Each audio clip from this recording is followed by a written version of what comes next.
Quando a gente fala de perseguição religiosa, a gente fala de uma pessoa, ela sofre hostilidade porque ela se identifica com Cristo, ou seja, porque ela é seguidora de Jesus. Então a lista mundial da perseguição, o que ela é? Ela é um retrato da situação de perseguição aos cristãos no mundo. Então na lista mundial da perseguição a gente relata os 50 primeiros países. Há perseguição em outros, mas esses 50 chamam bastante atenção e é onde a gente prioriza o nosso trabalho. Nós podemos dizer que os cristãos, eles são os mais perseguidos do mundo? Exatamente, é o grupo mais perseguido do mundo. Não é uma novidade, né? Quando a gente olha para a Bíblia, a gente já vê Jesus Cristo falando isso. No tempo de Jesus, isso já era real. Ao longo da história, é importante a gente saber, a igreja ela nunca deixou de ser perseguida. Os cristãos nunca deixaram de ser perseguidos.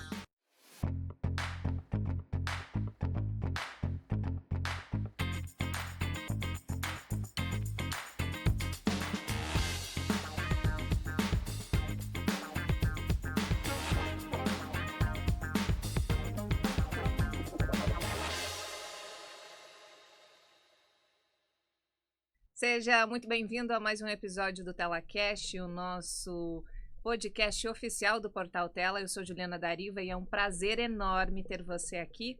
Hoje nós vamos falar sobre um assunto muito importante e delicado, a perseguição de cristãos ao redor do mundo, que é uma realidade que acontece e muita gente não fala sobre isso, né?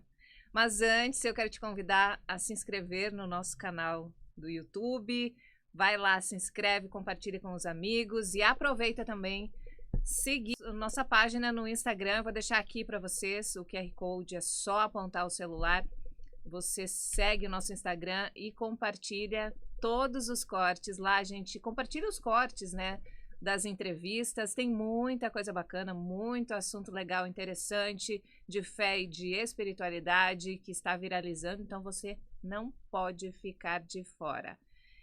Mas olha só, e para nos ajudar a entender esse cenário da realidade da perseguição de cristãos no mundo, a gente recebe hoje Willy Menezes, representante do Portas Abertas, organização, olha só, que há mais de 70 anos apoia cristãos perseguidos em mais de 70 países, com distribuição de bíblias, treinamentos, ajuda socioeconômica e ações institucionais. Willy, seja muito bem-vindo ao TelaCast. Obrigado, Juliana. É um prazer poder estar aqui no TelaCast, compartilhando um pouco mais sobre esse tema tão importante, né? Eu já tenho trabalhado um pouco mais de 10 anos com cristãos perseguidos, e é um tema que me encoraja, me renova. Eu tenho certeza que para você que está nos ouvindo também vai ser um tempo muito bom de edificação. A gente vai compartilhar algumas histórias, compartilhar como é que se dá esse contexto, então vai ser bem interessante. Willy, conta um pouquinho para a gente, para começar, sobre o trabalho da Portas Abertas. Legal.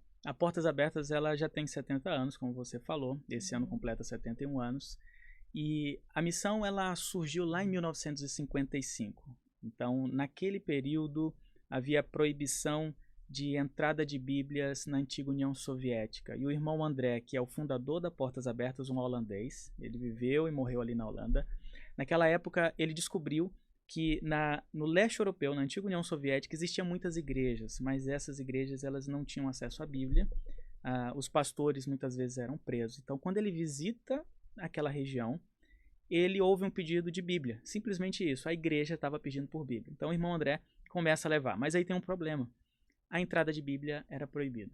Não se podia entrar com Bíblias naqueles países. Então o irmão André, ele tinha um Fusquinha azul. No bagageiro do Fusca, ali na parte da frente, ele enchia de Bíblias e viajava para aqueles países. Porém, qual que era o desafio? Os guardas soviéticos revistavam absolutamente todos os carros. Então, quando estava chegando ali perto da vez do irmão André, aqueles guardas iam revistar o carro dele, ele fazia uma oração que é uma oração muito importante. Nessa oração ele dizia o seguinte: Senhor Jesus, quando o Senhor estava na terra, o Senhor fez cego enxergar. Agora eu te peço que segue os olhos daqueles que enxergam para que eles não vejam. Então os guardas começavam a revistar o carro, abriam o bagageiro do Fusca, mas não enxergavam as Bíblias. Então eles fechavam e mandavam o irmão André seguir viagem. Então ele seguia a viagem e ali ele conseguia encontrar vários cristãos e conseguia distribuir essas Bíblias. Então a Portas Abertas ela surge de uma maneira muito simples, com o objetivo de distribuir Bíblias. Para quê? Para fortalecer a fé daqueles irmãos. Mas com o passar do tempo, a Portas Abertas tem a necessidade de treinar também muitos irmãos, né, de discipular muitos pastores e líderes, e a perseguição ela aumenta, ela não fica somente no contexto do bloco de países comunistas do leste europeu, naquela época ela se expande. Então o irmão André vê o desafio, por exemplo, de países de maioria muçulmana. Então a Portas Abertas começa a atender esses irmãos. E um fato muito curioso foi que em 1981, na época, não se podia também entrar com Bíblias na China, e a Portas Abertas entrou com 1 milhão de Bíblias por meio de 2 navios num porto isolado, numa noite ali na China, e distribuiu para aqueles cristãos também. Esse foi um grande feito. Então, desde grandes distribuições, como 1 milhão de Bíblias, a 30, 300 Bíblias, a Portas Abertas, ela fez isso. Só que hoje faz muito mais, né? Hoje o nosso trabalho é fortalecer cristãos perseguidos em seus contextos. Hoje eles estão em países de maioria muçulmana. O nosso desejo é ver esses cristãos fortalecidos para que eles continuem sendo testemunhas de Jesus, sendo sal e luz onde eles estão. William, antes de entrar nos números, né, que os números são bem assustadores, quando a gente fala de perseguição a cristãos, o que seria exatamente isso? Legal, isso é muito importante, a gente definir o que é perseguição. Quando a gente fala de perseguição, a gente está falando de hostilidade contra o cristão por causa de Jesus. Não é qualquer hostilidade contra o cristão por qualquer razão, né? Muitas vezes as pessoas confundem a perseguição com ou o sofrimento ou um ataque generalizado. Por exemplo, um ônibus explodiu em algum desses países e ali tinha metade cristãos, metade de outras religiões. Não é ataque necessariamente contra cristãos, não é uma perseguição contra cristãos. Quando a gente fala de perseguição religiosa, a gente fala de uma pessoa, ela sofre hostilidade porque ela se identifica com Cristo, ou seja, porque ela é seguidora de Jesus. Não é por nenhuma outra razão senão por causa de Jesus. E como é que isso se dá? Desde pressões com relação à falta de oportunidade de emprego, as crianças não têm oportunidade de estudar, o pai não tem oportunidade de trabalhar simplesmente porque ele é um cristão. E isso começa também a abranger outras áreas da vida. Muitos deles são expulsos de suas casas pelos próprios familiares em contextos de maioria muçulmana. Muitos são presos, torturados, sequestrados, abusados e mortos. Então, quando a gente fala de perseguição, a gente está falando dessas hostilidades, né? Elas acontecem de diversas formas. E a Portas Abertas organiza isso de forma anual na lista mundial da perseguição, né? Como que é feita essa lista? Como que vocês conseguem ter acesso a denúncias, por exemplo, de países que são muito fechados? Exatamente. E esse trabalho a gente já faz há mais de 30 anos, né? Então não é um trabalho novo. Essa metodologia ela foi sendo desenvolvida ao longo dos anos. Então a lista mundial da perseguição, o que ela é? Ela é um retrato da situação de perseguição aos cristãos no mundo. Então na lista mundial da perseguição a gente relata os 50 primeiros países. Há perseguição em outros, mas esses 50 chamam bastante atenção e é onde a gente prioriza o nosso trabalho, os nossos esforços. Então, o que acontece? Como é que a gente mensura isso? Todos os anos, a Portas Abertas, ao longo de um ano inteiro, faz essa pesquisa. Ela não é feita durante um mês ou com algumas ligações. Então, para você ter ideia, ela vai de 1º de outubro. Essa que saiu agora, nesse ano de 2026, ela começou a ser elaborada em outubro de 2024. Então, ela passou o ano de 2025 inteiro, chegou ali em setembro de 2025, finaliza essa pesquisa, organiza nesses últimos meses do ano passado e publica agora. É esse mapa que nós temos aqui, né? É esse, exatamente. Esse Eu vou pedir para o Gabriel tem. pôr aqui na tela para a gente analisar. Os números são bem expressivos e são alarmantes, né? E por que quase ninguém toca nesse assunto? Se é um assunto, um tema tão importante, muitas pessoas estão morrendo por conta da fé e você não vê quase ninguém falando sobre isso, né? Exatamente. É por isso que a gente valoriza convites como o de vocês aqui para a gente compartilhar. Muita gente não sabe sobre isso. Né? Então, sempre que a gente tem a oportunidade de compartilhar e pessoas conhecerem essa realidade, esse é o nosso trabalho aqui no Brasil. Mas a falta de conhecimento faz com que muitos não divulguem. Né? Outros simplesmente conhecem, mas não é um assunto relevante, especialmente falando de mídias em termos gerais, né? Porque falar de morte, falar de cristianismo, né? Falar de perseguição não chama a atenção de muita gente. E a questão não é chamar ou não chamar a atenção, a questão é que é a nossa família da fé. Né? São cristãos, são humanos, são pessoas E eles estão enfrentando isso simplesmente por serem seguidores de Cristo. Não é por fazer absolutamente nada contra ninguém, é simplesmente por seguir a Jesus Cristo. Pais, mães, crianças que foram assassinados. Tanto intolerância religiosa, exato, mas assim, esses números eles não são muito divulgados, né? Exatamente. Se fala, inclusive, em muitos desses países onde há perseguição, a Constituição ela garante liberdade religiosa. Só que na prática isso não acontece. Então, em vários países, eles vão, inclusive, publicar as suas legislações ou divulgar iniciativas que dizem o seguinte: aqui nesse país nós temos liberdade religiosa. Só que na prática acontece de outra forma e a gente vai dar algumas histórias, alguns testemunhos. Então, essa lista ela simplesmente é um retrato daquilo que realmente tem acontecido com esses cristãos ao longo dos anos. Gabriel, você consegue pôr a lista na tela? O Gabriel trabalha aqui com a gente e a gente vai analisar esse mapa. Então, como que esse compilado de informações ele é feito? Assim? Então, com base nessa pesquisa que a gente faz ao longo de um ano inteiro, a gente tem equipes em todos esses lugares, temos pessoas trabalhando, a gente tem especialistas e a gente tem uma grande rede de contato. Então, não é que eu vou pegar informações da internet sobre um país tal, a gente tem pessoas lá. Pessoas nativas, pessoas que conhecem os seus países, pessoas que convivem com aquela realidade.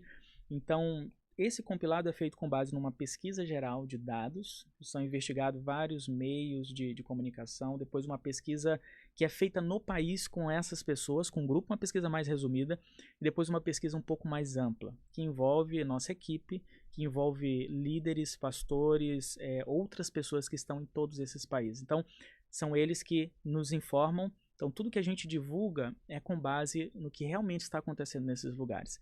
Toda essa pesquisa ela é compilada aí considerando, por exemplo, a vida privada de cada indivíduo, a vida na família, como é que a realidade da perseguição lida nesse aspecto familiar, a vida na comunidade, a vida diante das leis, a vida na sociedade. E um outro aspecto, além da igreja, um outro aspecto que é avaliado é a violência. Por exemplo, quantos cristãos foram mortos por causa de Jesus? Quantos cristãos foram sequestrados, presos?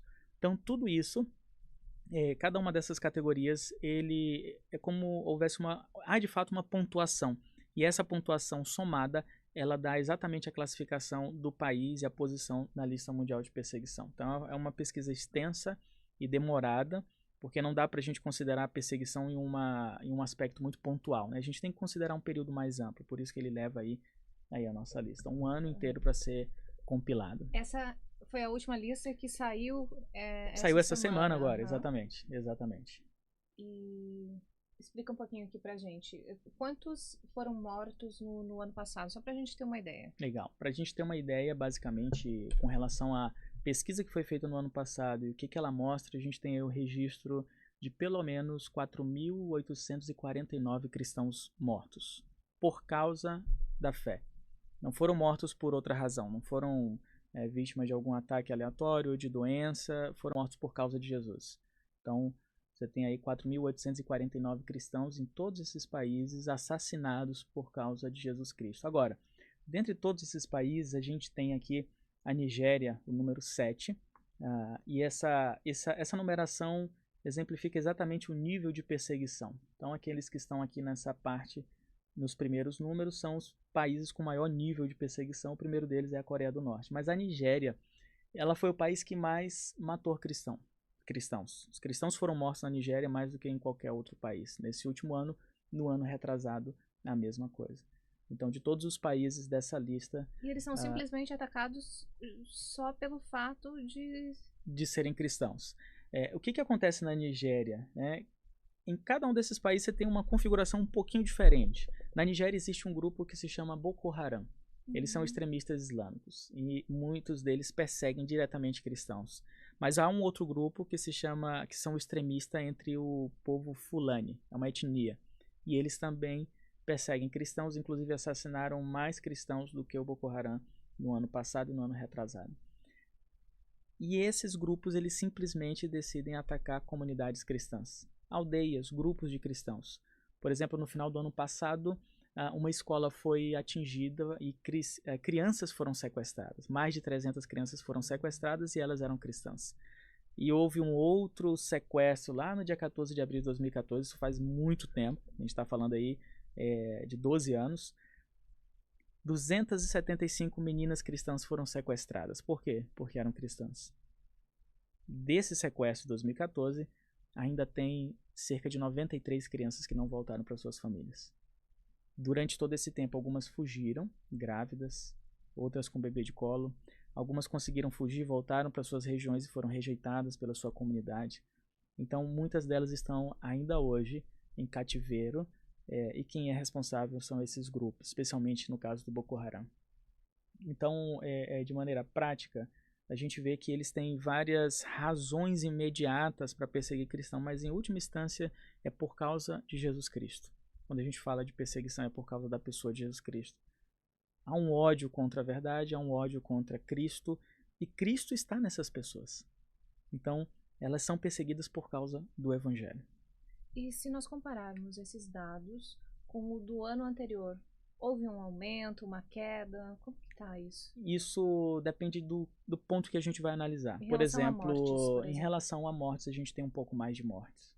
No ano passado, a gente tinha menos mortes. Esse ano aumentou o número de mortes, aumentou o número de cristãos perseguidos de maneira geral. Ano passado, a gente falava de 380 milhões. A gente já está falando de 388 milhões.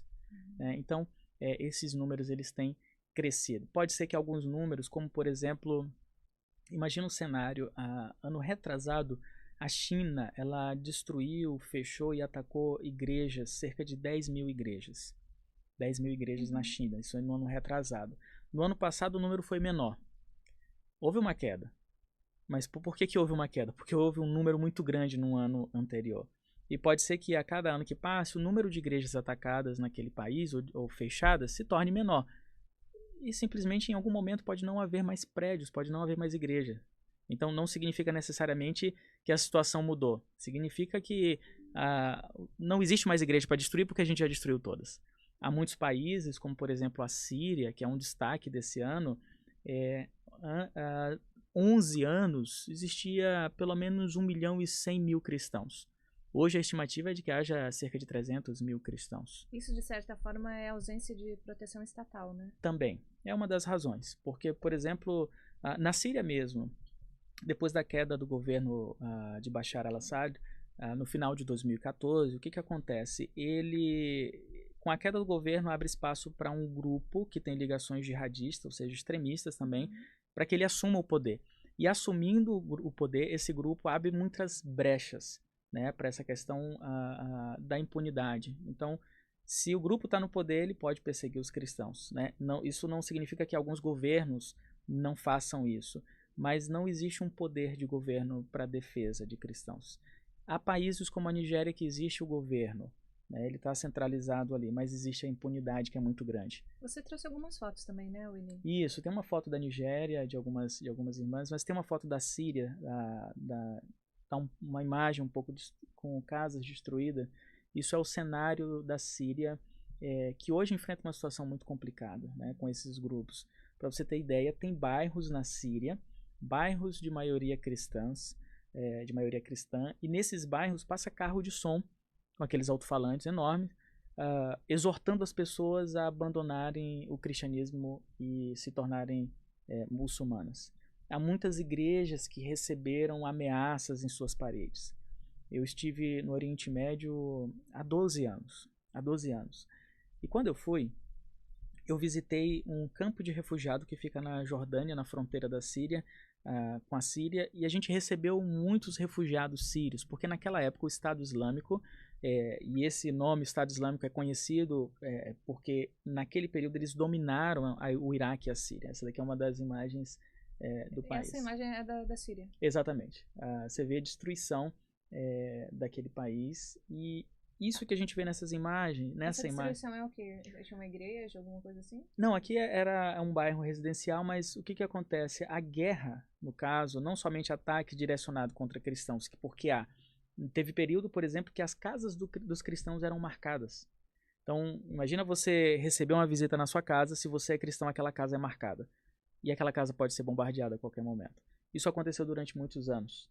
Então, além de ameaças diretas contra os cristãos, havia e há ainda a questão da guerra. A guerra ela atinge todo mundo. Ela atinge o cristão e se o vizinho é muçulmano, ela pode atingir também, né? Então há dois problemas: a perseguição de maneira direcionada contra os cristãos e a guerra que está acontecendo, né, e que tem acontecido. Então isso faz com que muitos cristãos fujam. Se já é difícil para um cidadão comum, para o cristão a coisa se torna ainda pior.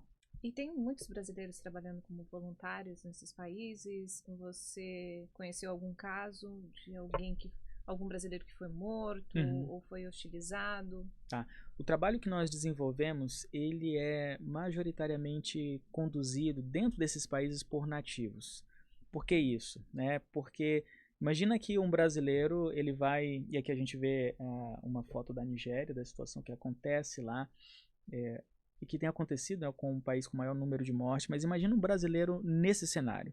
Né? Primeiro, ele vai chamar muito mais atenção do que um nativo. Então, o trabalho da Portas Abertas é fortalecer e preparar os nativos para que eles continuem sendo sal e luz. Então, por quê? Eles têm a cultura, eles têm a língua, eles têm o contexto, eles têm tudo que precisam, e aquilo que eles não têm a gente tenta fornecer para que eles façam isso. Então vocês dão esse apoio de fora? Exatamente. Mas a gente tem equipes que já estão preparadas lá. Então imagina na Nigéria, uma mulher, e aqui lembrando de uma história de uma irmã que teve seu marido assassinado pelo Boko Haram. Ela foi vítima de um ataque e ela entra numa situação de trauma terrível. Ela começa a depender de ajuda de outras pessoas porque o marido ele trazia o sustento para casa. Então ele foi morto simplesmente porque ele disse: eu sou cristão. Essa foi a razão. A Portas Abertas faz o que com essa mulher? Ela começa a cuidar dessa mulher, a dar ajuda pós-trauma para que ela possa ter ânimo novamente para continuar a viver, dar ajuda emergencial, recursos para que ela possa continuar firme. Então a ideia é fortalecer aquela mulher para que ela possa continuar ali e ela ajude outras mulheres. Ela, com o sofrimento que ela passou, ela entende muito mais do que outras mulheres estão passando. Então ela consegue ajudar. Da mesma forma, quando a gente treina pastores e líderes para que eles possam discipular as suas igrejas, eles possam preparar as suas igrejas para que eles continuem testemunhando. Ou de outro lado, na Síria mesmo, ajuda com microcrédito para uma mulher que, por exemplo, perdeu a família e ela está desamparada.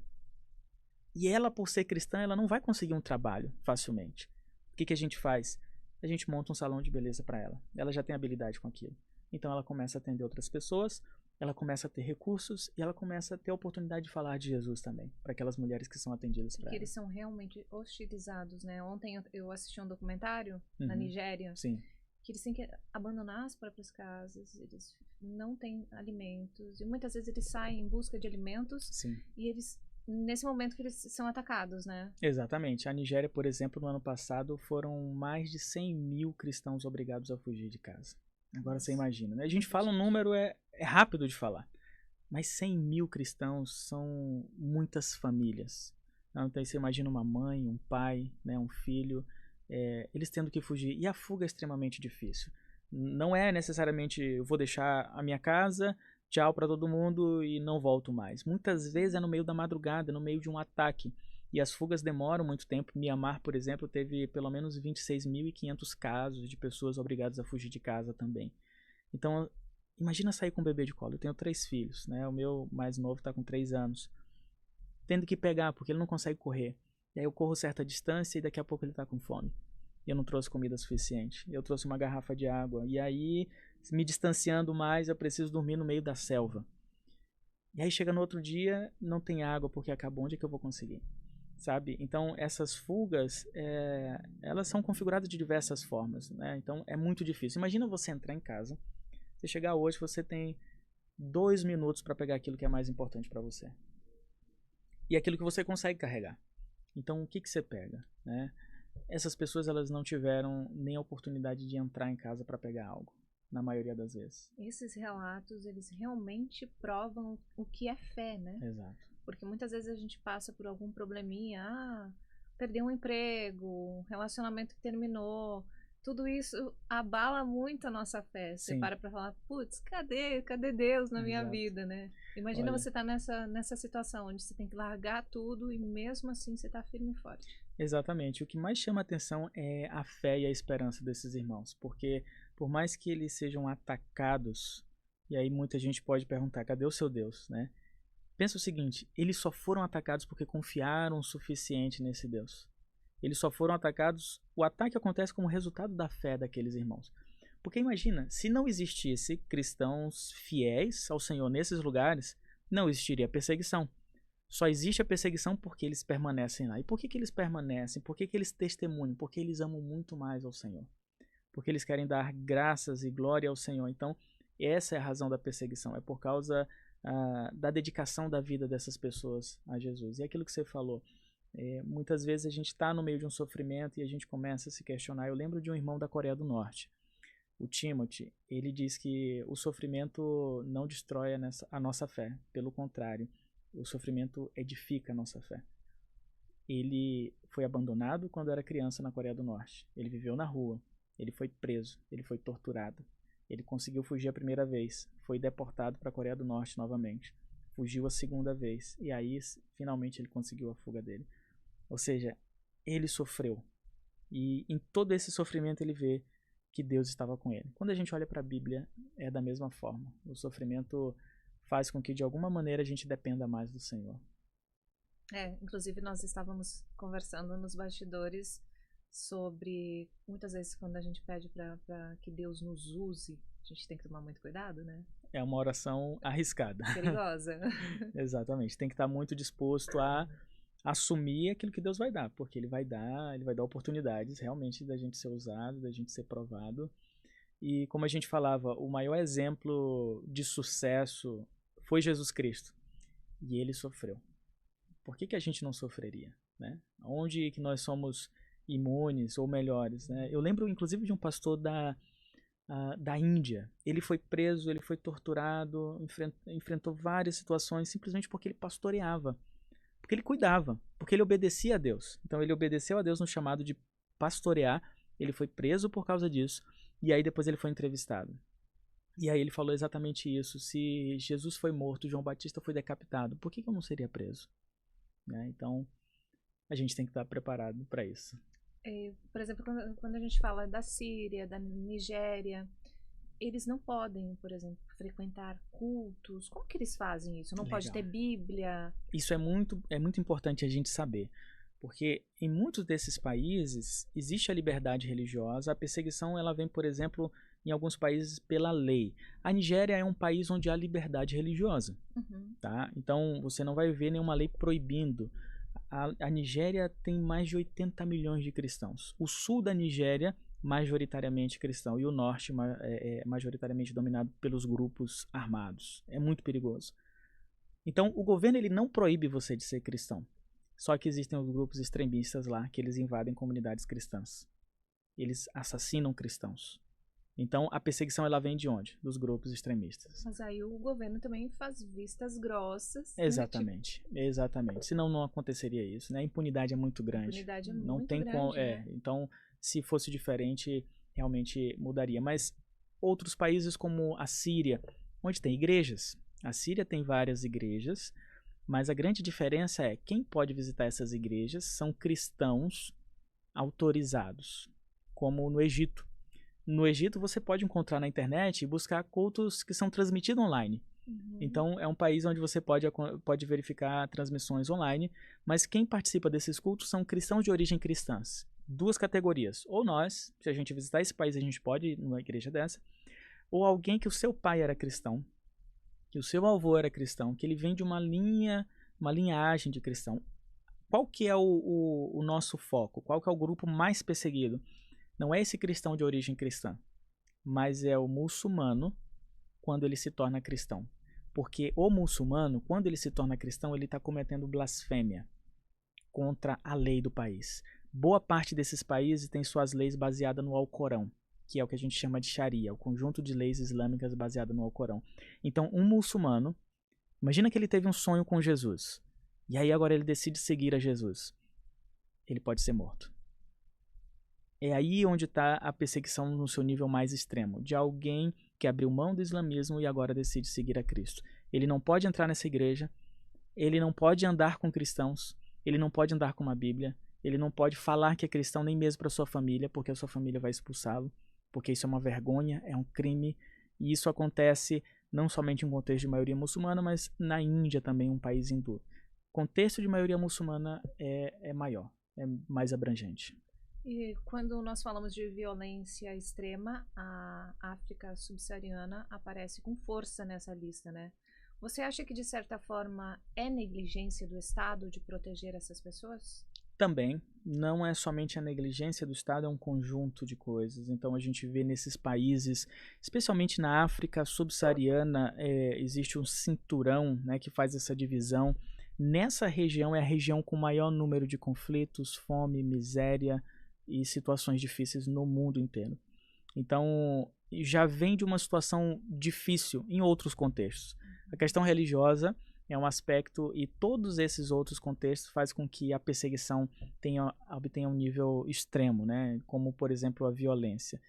Então, a impunidade do governo é algo, sim, mas você vê, por exemplo, o domínio de grupos armados. Tem muitos desses países que estão em guerra interna, que um grupo domina uma região, que o governo tem domínio sobre uma região, então você tem 3 grupos ali dominando um país, brigando entre si, e os cristãos, eles estão no meio de tudo isso. E a gente fala de uma região enorme, né? São 14 países que estão ali somente da no África topo subsaariana. das 50. Exatamente. A gente tem 14 países nessa região, é a região mais mortal para os cristãos, Então, você junta a perseguição, a violência, agora imagina isso aliado à fome, a escassez, a impunidade de governo, a falta de oportunidade, é uma questão econômica terrível.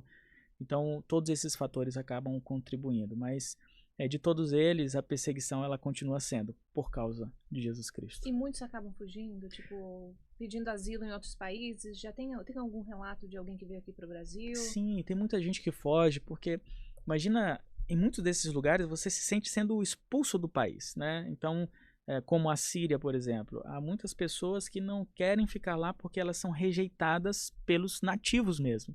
Porque ela é cristã, ela é rejeitada. A sociedade não quer ela ali perto. Então, há muita gente que fugiu. Somente no ano passado, mais de 200 mil cristãos foram obrigados a fugir. E o país que lidera, mais uma vez, é a Nigéria. A Nigéria, com o maior número de cristãos obrigados a fugir aí de suas terras. Pelo menos 100 mil refugiados internos, deslocados internamente, então eles fogem para outras regiões. Você tem pelo menos 10 mil que saíram do país, né? Então, vários países dessa região, as pessoas optam por fugir para manter a sua segurança, e porque simplesmente eles não têm nenhum tipo de oportunidade. A sociedade rejeita eles. Só que há muitas pessoas que decidem ficar. Eles querem ficar porque foi onde Deus os colocou, foi onde eles nasceram, foi onde eles viram seus filhos crescer, onde eles cresceram, seus pais, os seus avós. Então eles têm uma ligação muito forte com essa questão do local, do ambiente. E eles estão dispostos a morrer. Exato. É algo diferente da gente. A gente se muda com muita facilidade, né? Mas eles têm toda essa questão familiar da própria terra. Eles se identificam muito com essa questão. Então para eles fugir não é tanto uma opção. Essas pessoas, elas precisam da nossa ajuda de uma maneira urgente, porque a gente precisa dar condições, porque a sociedade já não vai dar, o governo não vai dar, eles vão rejeitar, e a Portas Abertas entra exatamente para dar suporte, para que a criança possa estudar, para que o pai possa trabalhar, para que a mãe ela possa ter alguma oportunidade de trabalho. Em muitos lugares a gente tem capacitação profissional, às vezes é de corte e costura, às vezes na questão de beleza, em várias áreas, para que elas possam ter algo. E isso também sempre tem um propósito, que é não somente dar recursos financeiros, mas fazer com que essas pessoas também possam alcançar outras pessoas. E outro país que chama a atenção também é o Irã, né? Que aparece no Irã, topo, né? No top 10 da lista. Exatamente, está em 10º lugar. O Irã é um fato muito curioso. Agora a gente está vivendo um momento muito específico dele, mas em geral é um país também que tem várias igrejas. Mas, mais uma vez, quem participa dessas igrejas são pessoas autorizadas. Eu posso ir, eu posso visitar. Mas um nativo, alguém que nasceu muçulmano, mesmo que Jesus Cristo tenha aparecido para ele ali e mostrado o caminho da verdade, essa pessoa ela corre um sério risco. Então imagina alguém que corre um risco de vida por obedecer a Jesus. Imagina uma pessoa que teve um sonho, e aqui eu estou falando, existem várias histórias como essa. em que Jesus aparece, em que a pessoa ela se sente compelida e ela entende, esse homem é a verdade está nele. E aí essa pessoa é convidada para encontrar outros cristãos ou para descobrir a Bíblia. Obedecer a Jesus, seja visitando uma igreja clandestina ou tendo uma Bíblia, pode colocar em risco a vida dessas pessoas. Então, nesses lugares, a única opção é exatamente isso, é uma pergunta que você havia feito, eles cultuam por meio de igrejas clandestinas. Existem as igrejas autorizadas, mas eles não podem frequentar. Qual é a solução? Uma igreja escondida, seja numa caverna, seja numa casa, seja um local escondido, onde não tem estrutura, onde você não pode ter microfone, instrumentos, tem que ser algo extremamente secreto. Então, todas as semanas, em vários lugares do mundo, cultos secretos acontecem e essas pessoas correm risco de vida. E diante desses relatos, nós podemos dizer que os cristãos eles são os mais perseguidos do mundo? Exatamente. É o grupo mais perseguido do mundo. É o grupo mais perseguido do mundo. E não é uma novidade, né? Quando a gente olha para a Bíblia, a gente já vê Jesus Cristo falando isso. No tempo de Jesus, isso já era real. Ao longo da história, é importante a gente saber, a igreja ela nunca deixou de ser perseguida. Os cristãos nunca deixaram de ser perseguidos. Você trouxe algumas coisas aqui bem interessantes, né? Vamos mostrar para o público de casa. Fala um pouquinho pra gente desse livro. Legal. Esse aí é o Contrabandista de Deus, a história do irmão André, quando ele começa a contrabandear Bíblias para países do leste europeu. Aí é um livro de fé, é um livro que desafia a nossa fé. Esse livro conta vários detalhes sobre esse trabalho do irmão André. É um livro realmente muito edificante mesmo. O do fundador, né? Exatamente. Da Portas Abertas. E aqui nós temos, olha que incrível isso, gente. Eu achei o máximo essas pulseirinhas. Legal, essa é uma pulseira que a gente usa, eu tenho a minha aqui. A ideia é sempre lembrar, né, ao usar essa pulseira, lembrar de cristãos perseguidos. Essa pulseira aqui, ela é como se fosse um arame farpado. Tá? Na Coreia do Norte, cristãos são presos em campos de trabalho forçados. Hoje a gente estima que mais de 50 mil cristãos estejam presos dentro desses campos de trabalho forçados. Eles são fechados, né, com uma cerca elétrica e arames desse tipo. Então é uma forma de então, isso lembrar. Remete ao sofrimento dos cristãos ao redor do mundo. Exatamente. Então é uma forma de lembrar, orar, né? E quando alguém tiver curioso, falar um pouco mais sobre esses irmãos. Muito interessante. Tem uma outra pulseirinha aqui também que eu achei Tem, essa especial muito legal. Também. Vamos procurar aqui. E todas têm uma história por trás, né? Todas têm uma história, olha têm um significado. Linda, gente. Essa é uma pulseira que remete ao Salmo 23. Cada versículo do Salmo é uma cor, né, da pulseira. E olha, muitas mulheres... Muito legal, né?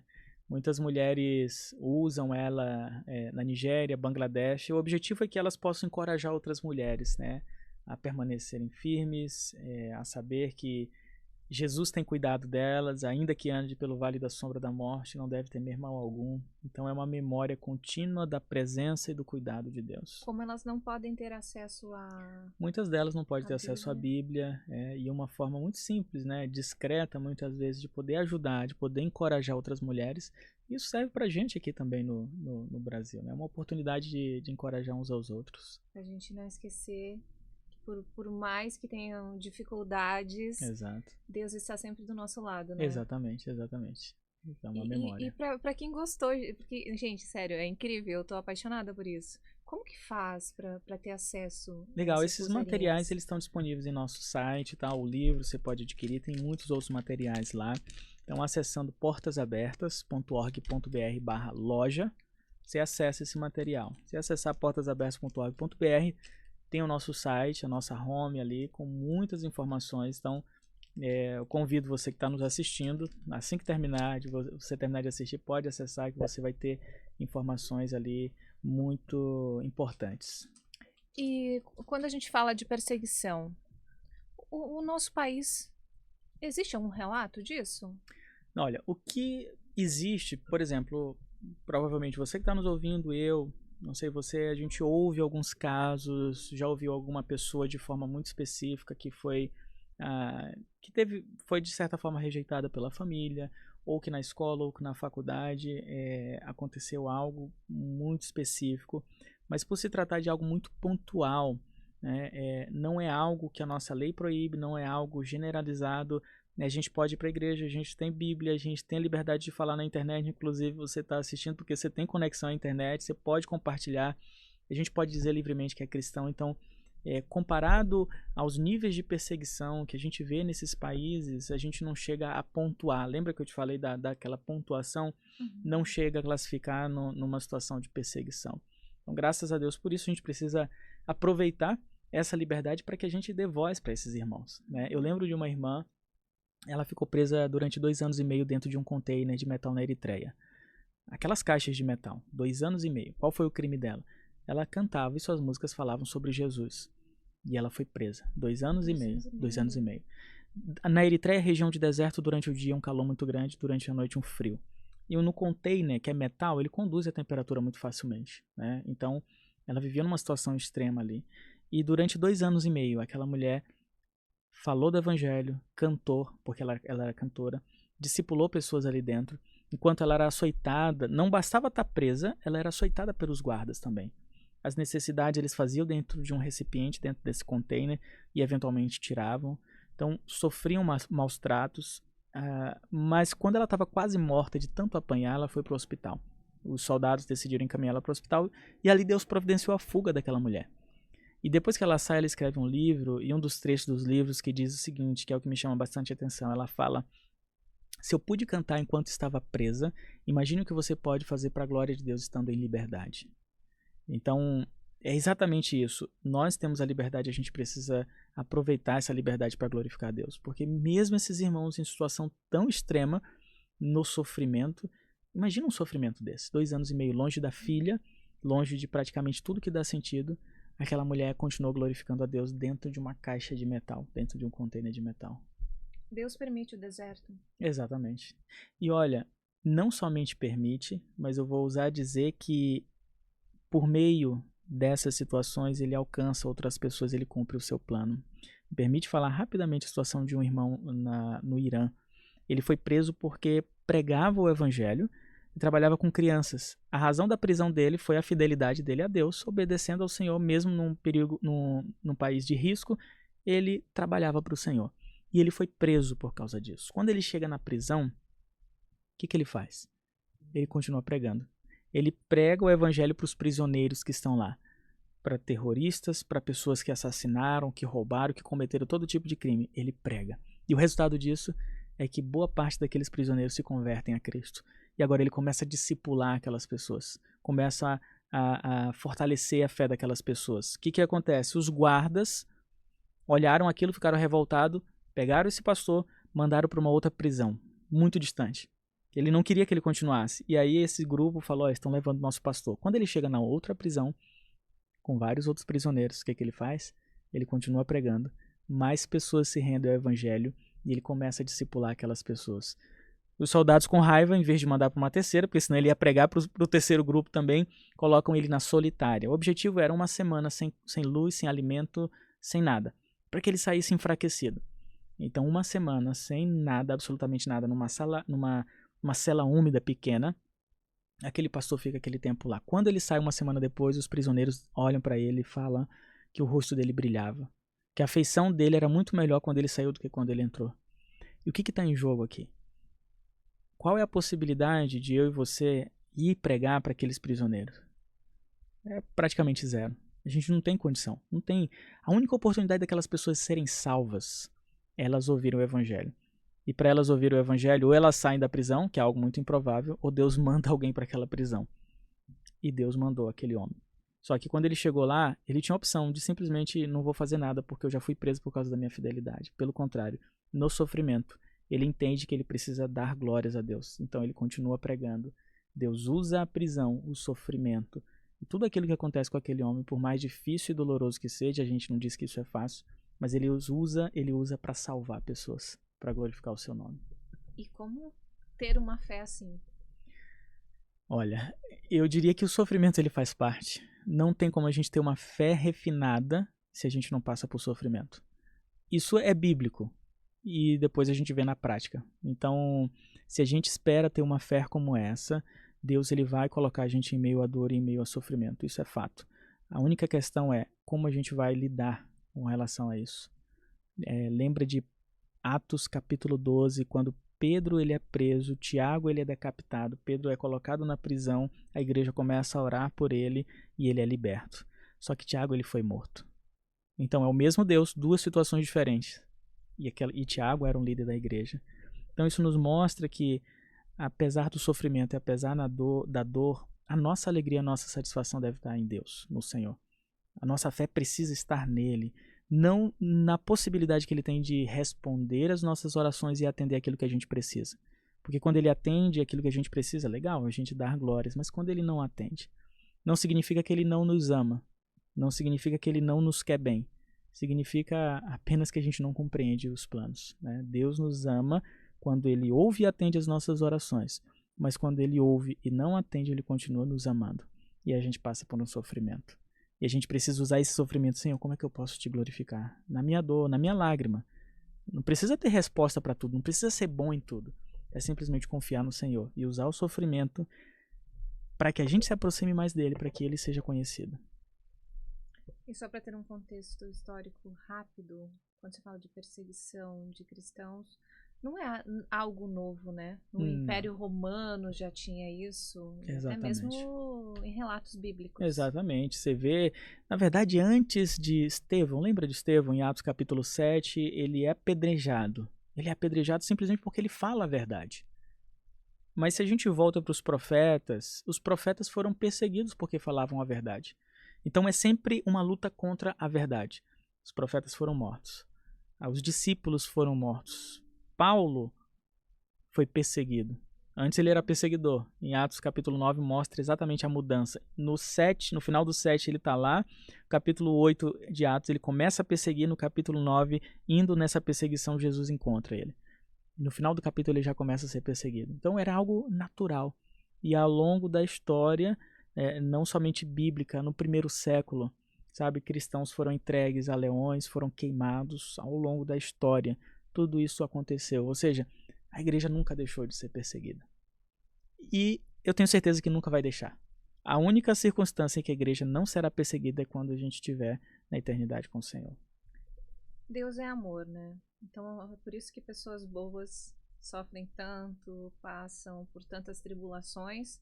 E por outro lado, as pessoas ruins levam uma vida praticamente normal, estão sempre sorrindo, com o melhor que há nesse mundo, né?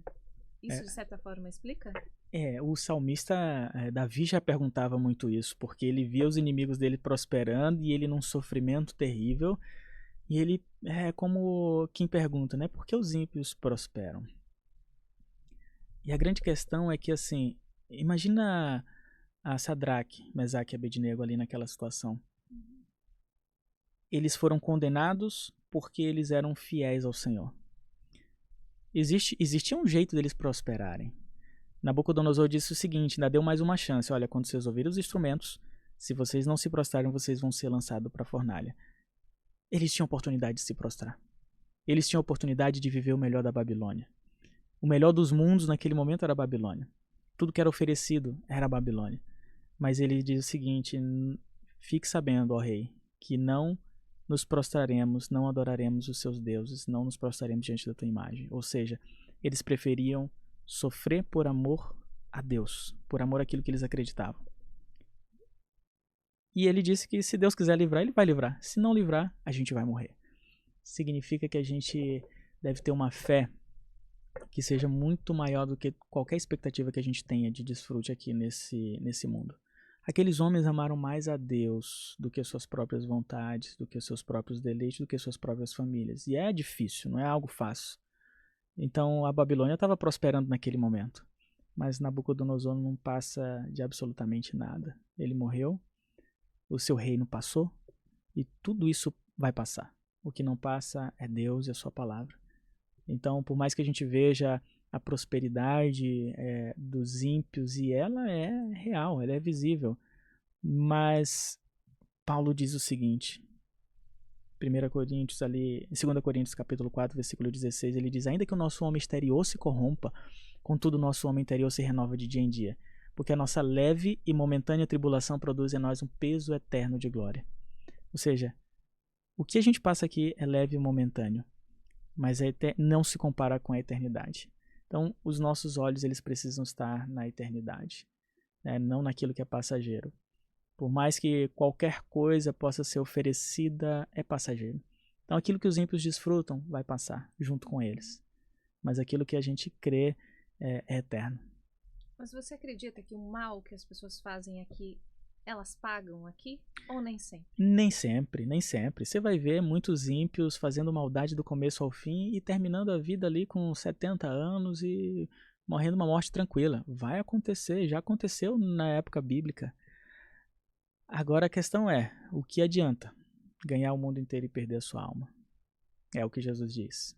Então, porque seremos cobrados por também, tudo que nós fizermos aqui na terra. Também. Jesus ele fala o seguinte: não temam aqueles que podem matar o corpo, mas não podem matar a alma. Temei antes aquele que pode fazer perecer no inferno tanto a alma quanto o corpo. Ou seja, ele tem cuidado de nós e quem tem esse domínio é o próprio Deus. Então não importa, né, nesse tempo aqui, claro, a gente quer viver bem, a gente quer ter conforto. Só que já pensou numa seguinte questão? Quando a gente pensa no contexto de igreja perseguida e um pastor ele é ameaçado porque ele está pregando o evangelho, é colocado uma arma na cabeça dele e é dito o seguinte: se você não parar de pregar, você vai ser morto. É uma ameaça. Só que presta atenção no seguinte: é muito mais ameaçador e é muito mais destruidor para a igreja a gente viver confortável demais a ponto de não obedecer ao Senhor. A gente desejar tanto as coisas desse mundo, o conforto desse mundo, e a gente se esquece de Deus. A gente se esquece das coisas do Senhor. Não quer dizer que a gente precisa ser pobre e sofrer para se lembrar de Deus. Mas muitas vezes ele usa exatamente isso. Então, mais ameaçador do que ter uma arma apontada na sua cabeça para que você não pregue, é você estar confortável demais nesse mundo, satisfeito demais com esse mundo a ponto de não querer pregar o Evangelho. Então é algo bem... é profundo. O evangelho ele representa sofrimento também. Então, qualquer pessoa que queira vir a Cristo, ele vai ter a sua salvação, mas existe um sofrimento por trás disso. Existe uma dor, a dor que Cristo sofreu. Né? Então, se alguém convida para vir para o evangelho esperando que vai simplesmente desfrutar de coisas boas, existe uma coisa boa que ela é incorruptível, a nossa eternidade, a nossa fé em Jesus. Mas o nosso corpo, ele vai sofrer. E a gente vai perecer. Só que a gente tem uma garantia eterna que ninguém pode tirar da gente, que é Jesus. Mas, por exemplo, quando se fala de prosperidade, se Deus é dono do ouro e da prata, nós temos o direito de ter o melhor dessa terra? Legal. Isso é uma pergunta muito boa. Lembra de Josué, capítulo 1, versículo 9? Jesus diz o seguinte: seja forte e corajoso. Ele está dizendo para Josué, seja forte e corajoso. Só que você volta 2 versículos antes e diz o seguinte: seja forte e corajoso, obedeça a todos os meus mandamentos, não deixe de falar dele, não deixe de anunciar e de observar os meus mandamentos. Dessa forma, você será próspero e bem-sucedido. Então é o seguinte: eu vou obedecer e vou ser próspero e bem-sucedido. Deus está dizendo.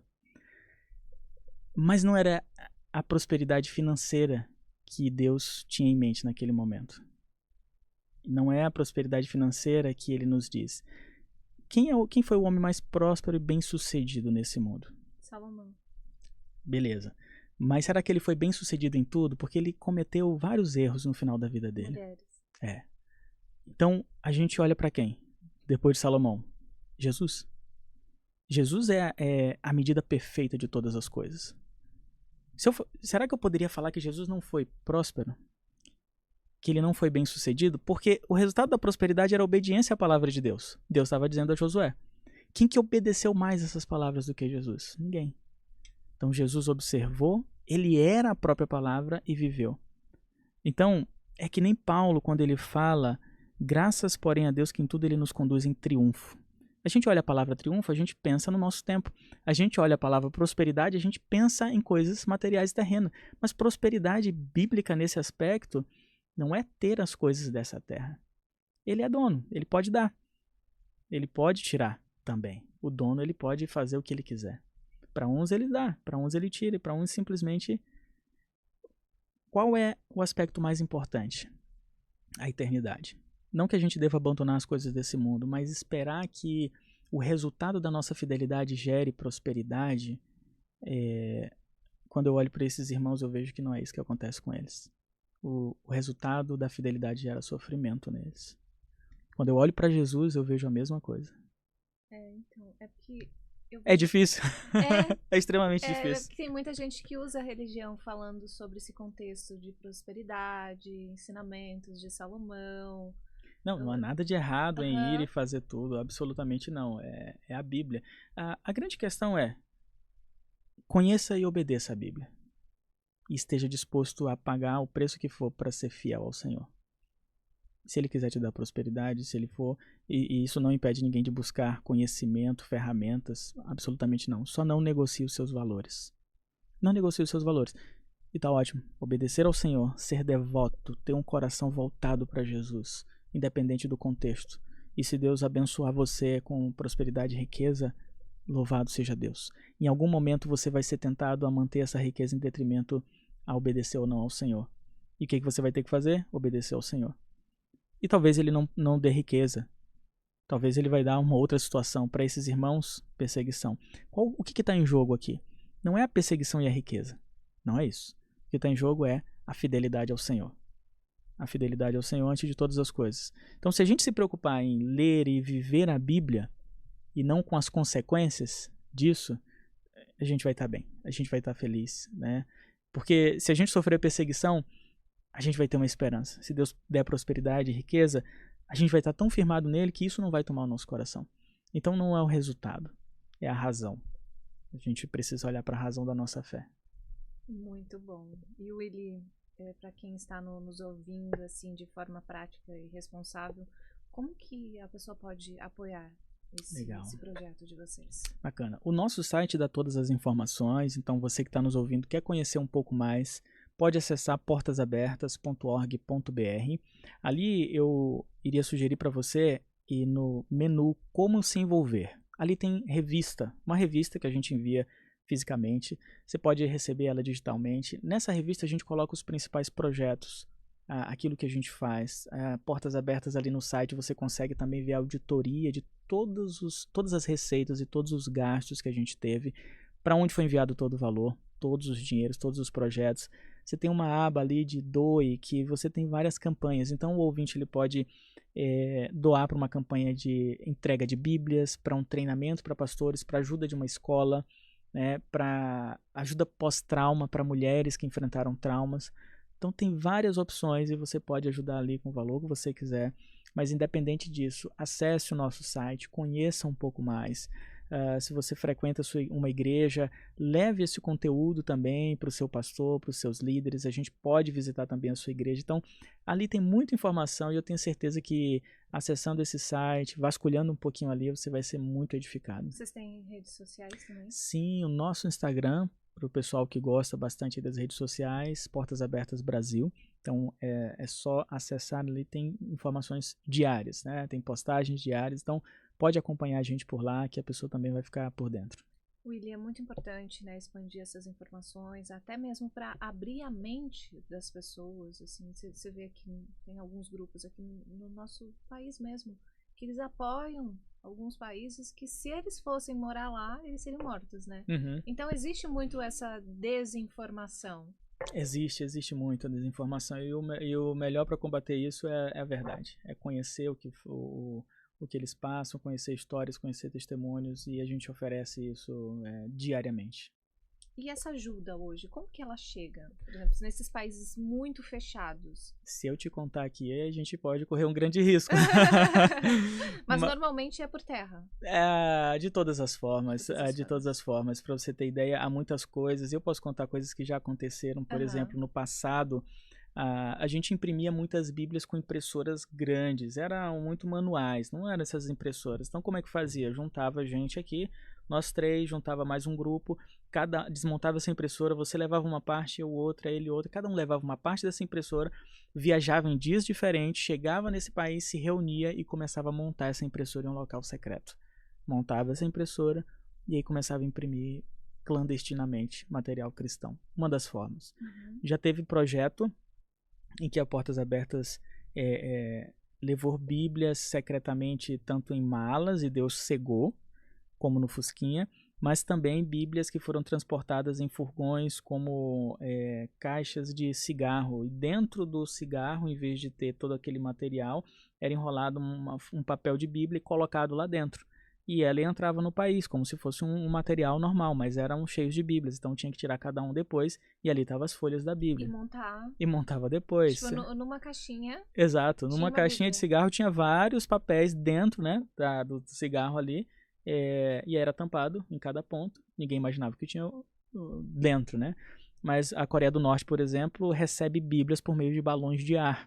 Então, balões que são soltados na fronteira, quando o vento está favorável para entrar, esses balões vão e as Bíblias caem simplesmente lá.